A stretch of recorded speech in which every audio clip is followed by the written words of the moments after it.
Good morning everyone, আমি প্রিয়াঙ্কা। আমার চ্যানেলের আরও একটি নতুন ব্লগে আপনাদের সকলকে জানাই স্বাগত। আশা করি আপনারা সকলে ভালো আছেন, সুস্থ আছেন এবং সাবধানে আছেন। আমিও ভালো আছি।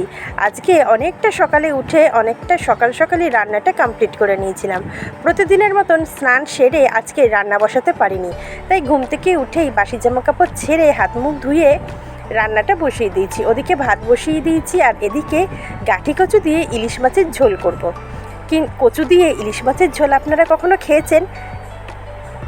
কীরকম খেয়েছেন সেটা তো জানি না, তবে যারা খাননি বা যারা খেয়েছেন অন্যরকমভাবে তারা একবার এইরকমভাবে ট্রাই করে দেখতে পারেন। বেশ সুস্বাদু আর একটা নতুনত্ব আইটেম বলতে পারেন। তো গাঠি কচুটা প্রথমে আমি একটু নুন দিয়ে ধুয়ে নিয়েছিলাম, তারপরে ভালো করে ভেজে নিয়ে আদা জিরে কাঁচা লঙ্কা বাটা, লঙ্কার গুঁড়ো, হলুদ গুঁড়ো, পরিমাণ মতন লবণ মিষ্টি দিয়ে অল্প পরিমাণে জল দিয়ে ভালো করে মশলাটাকে কষিয়ে নিয়ে তারপরে জলটা অ্যাড করে দিলাম। ওদিকে ভাত বসিয়েছিলাম ইন্ডাকশানে, ভাতটা হয়ে গেল, ভাতটা উপর করে ফেললাম আর দেখে নিলাম গাঠি কচুটা সেদ্ধ হয়েছে কিনা। দেখলাম হ্যাঁ সেদ্ধ হয়ে গেছে। এবারে মাছটা দিয়ে দেওয়া যাবে, কেন ইলিশ মাছ তো একটু নরম মাছ, আর বেশিক্ষণ ফোটালে মাছটা খুলে যেতে পারে। সেই কারণে কচুটা সিদ্ধ হয়ে যাওয়ার পরে মাছটা দিলাম। খেতে না সত্যি সুন্দর হয়েছে। তারপরে আমি যখন ভাবলাম যে স্নানটা পরেই করব, রান্নাগুলি কমপ্লিটই করে ফেললাম। এদিকে বসিয়ে দিচ্ছি দেখুন সোয়াবিনের তরকারি। আপনাদের দাদাভাই আজকের অনেকটা সকালে অফিস গেছে। ও যখন গেছে তখন ওকে মাছ আর ভাতটাই করে দিয়েছিলাম। তারপরেও চলে যাওয়ার পরে আমি চা খেয়ে তারপরে সোয়াবিনের তরকারিটা বসালাম। আর সোয়াবিনের তরকারিটা করে নিয়ে বসিয়ে দেবো মেয়েদের টিফিন।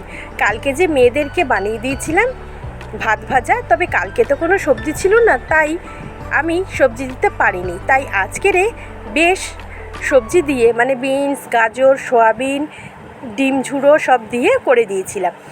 আজকেরটা অবশ্য বেশি ভালো হয়েছে, মেয়েরা বলল স্কুল থেকে এসে। তো দেখুন সোয়াবিনের তরকারিটা আমি যেরকম পেঁয়াজ আদা রসুন বেটে করি সেরকমভাবে বসিয়ে দিলাম। আমি সোয়াবিনটা বসিয়ে দিয়ে চলে গেছিলাম স্নানে। স্নান সেরে এসে দেখলাম তরকারিটা হয়ে গেছে। তরকারিটা নামিয়ে রেখে আমি মেয়েদের টিফিনটা বসিয়ে দিচ্ছি। টিফিনটা বসিয়ে দিয়ে চলে যাব নিজে রেডি হতে, আর মেয়েদেরকেও কিছুটা সাহায্য করব রেডি হতে, কেন আজকে তো ওদের রেগুলার ড্রেস, তাই ওরা নিজেরাই তৈরি হয়ে নিতে পারে। খালি বড় মেয়ের চুলটা বেঁধে দেবো, তাহলেই হয়ে যাবে। তারপরে আর সকাল থেকে যা যুদ্ধ চলে আমাদের ঘরে, মানে 4 জন মিলে বাইরে বেরোতে হয়। আপনাদের দাদাভাই চলে গেল 7:30টায়, আমি মেয়েদেরকে নিয়ে 10টা-20-র মধ্যে বেরিয়ে পড়লাম। বড় মেয়েকে স্কুলে দিয়ে ছোটো মেয়েকে স্কুলে দিয়ে বাড়ি ফিরতে ফিরতে আমার 11:45। তখন এসে আমি একটু রেহাই পাই। তবে আজকের কিছুটা জামা কাপড় ভিজিয়ে রেখে গেছিলাম, স্কুল থেকে এসে তবে কেচেছি। সকালে কেচেছি কিছুটা, কিন্তু কিছুটা ছিল, তখন কাচার সময় হয়ে ওঠেনি, এই আর কি।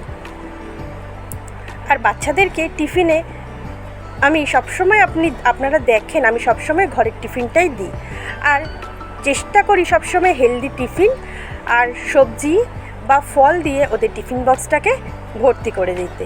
তো যাই হোক, এখানে একটু সোয়া সস অ্যাড করে দিলাম ভাত ভাজার মধ্যে আমি, যাতে আর একটু টেস্টি হয়। আর সবজি তো ভালো মতনই দিয়েছি, আপনারা দেখতেই পাচ্ছেন। আপনারাও চেষ্টা করবেন আপনাদের বাচ্চাদেরকে এইরকমভাবে ঘরের টিফিন দেওয়ার। তো চলুন আজকের মতন ভিডিওটা এখানেই শেষ করলাম। ভালো লাগলে চ্যানেলটা সাবস্ক্রাইব করে পাশে থাকবেন, আর ভিডিওটা দেখার জন্য থ্যাংক ইউ সো মাচ। ভালো থাকবেন, টাটা।